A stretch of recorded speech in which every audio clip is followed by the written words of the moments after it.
5 pois dans une cosse de pois. Ils étaient verts, la cosse était verte. Aussi, ils s'imaginaient que le monde entier était vert. Et ils n'avaient pas tort. Ils étaient assis tous les 5 en rang bien droit. Dehors, le soleil brillait et réchauffait la cosse, et la pluie la faisait bien propre. Et les pois grandissaient et réfléchissaient de plus en plus, assis en rang, car il fallait bien qu'ils s'occupent à quelque chose. Un jour, ils se dirent: allons-nous rester éternellement assis? Mais c'est trop dur de rester si longtemps dans la même position. Mais ne serait-il pas possible qu'il y ait quelque chose d'autre dehors?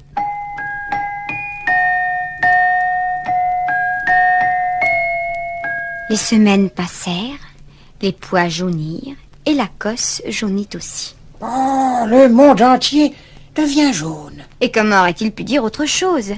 Alors ils sentirent la cosse recevoir un choc. On l'arracha. Elle tomba dans les mains humaines, et de là au creux d'une poche, avec des tas d'autres cosses pleines. Oh, maintenant, ça va bientôt s'ouvrir. Et ils attendirent. Le plus petit des pois prit la parole. Moi, je voudrais bien savoir lequel d'entre nous ira le plus loin. Oui, et nous sommes bientôt fixés. Et le plus petit dit: advienne que pourra. Crac, la cosse se fendit. Et les 5 pois roulèrent au clair soleil. Ils étaient dans une main d'enfant. Un petit garçon les tenait et disait que c'était exactement ce qu'il voulait pour son petit canon. Et hop, il fourra le premier petit pois dans le canon et tira. Ah ah, voilà que je m'envole dans le vaste monde. Attrape-moi si tu peux.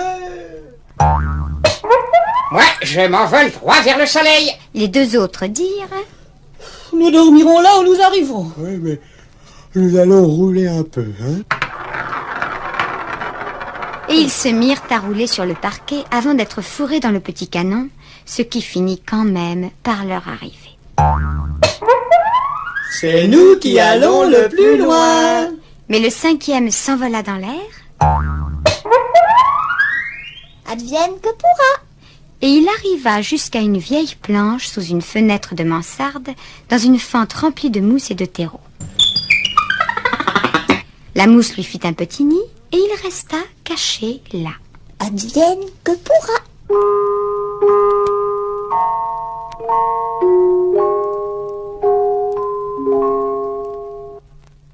Et que devinrent les 4 premiers? Oui, ceux qui croyaient faire leur chemin dans le monde. Attrape-moi si tu peux, le premier, tomba dans la gouttière et finit dans l'estomac d'un pigeon. Comme Jonas dans le ventre de la baleine. Les 2 paresseux eurent le même sort et furent aussi mangés par des pigeons. Mais le 2e, qui voulait aller jusqu'au soleil, tomba dans le ruisseau. Il resta là des jours et des semaines dans l'eau croupie et se gonfla confortablement.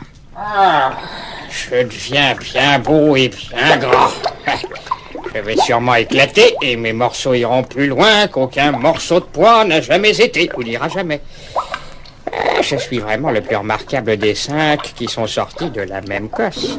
Et le ruisseau l'approuva.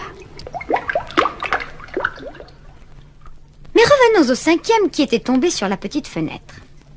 Dans la mansarde habitait une pauvre femme qui sortait dans la journée pour nettoyer les fourneaux, scier du bois et faire des travaux pénibles, car elle était forte et consciencieuse, mais elle restait pauvre malgré cela. Chez elle, dans la petite chambre, reposait sa fille unique, une adolescente mince et délicate. Elle était alitée depuis 1 an et paraissait ne pouvoir ni vivre ni mourir. Elle va rejoindre sa petite sœur. J'avais 2 filles. C'était assez dur pour moi de m'occuper des 2, mais le bon Dieu m'en a pris une pour partager avec moi. Je voudrais bien garder celle qui me reste. Mais on dirait qu'il ne veut pas qu'elle soit séparée. Et elle va aller rejoindre la plus jeune.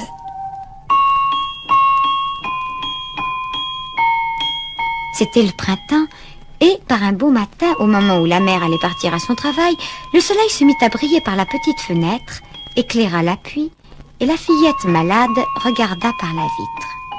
Qu'est-ce qui est donc tout vert là-dehors et qui remue dans le vent? La mère alla jusqu'à la fenêtre et l'entr'ouvrit. Mais c'est un pois qui a poussé ici avec ses petites feuilles vertes. Comment est-il arrivé dans cette fente? Voilà, cela te fait un petit jardin à regarder. Le lit de la fillette fut rapproché pour qu'elle puisse voir le poids. Et quand sa mère revint le soir, la petite fille dit « Maman, oh, je crois que je vais mieux. Le soleil était si beau et si chaud aujourd'hui. Le petit poids se développe à merveille et je vais en faire autant pour me lever et sortir au soleil. » Si seulement c'était possible. Mais elle n'y croyait pas en vérité. Pourtant, elle mit un petit tuteur à la pousse verte qui avait donné à son enfant des pensées si gaies et si vivantes. Elle attacha un fil entre la planche et le haut de la fenêtre pour que les vrilles du poids puissent s'accrocher quand il se mettrait à grandir. Et il grandissait. Tous les jours, il montait un peu plus haut. Ça n'est pas possible, le voilà en fleurs. Pour la première fois, elle eut l'espérance et la certitude que sa petite fille allait guérir. Elle se rendit compte que ces derniers temps, l'enfant avait parlé de façon plus vivante. La semaine qui vint, la malade resta pour la première fois debout plus d'1 heure. Heureuse, elle s'assit dans le bon soleil chaud. La fenêtre était ouverte et dehors s'épanouissait une fleur de pois rouge et blanche. La petite fille pencha sa tête et embrassa tout doucement les pétales fragiles. C'est le bon Dieu qui l'a planté lui-même et qui l'a fait pousser pour te donner l'espoir et la joie, mon enfant chéri. Et à la fenêtre de la mansarde, la petite fille, souriant à la fleur comme à un ange, les yeux brillants, l'éclat de la santé aux joues, caressait les fleurs de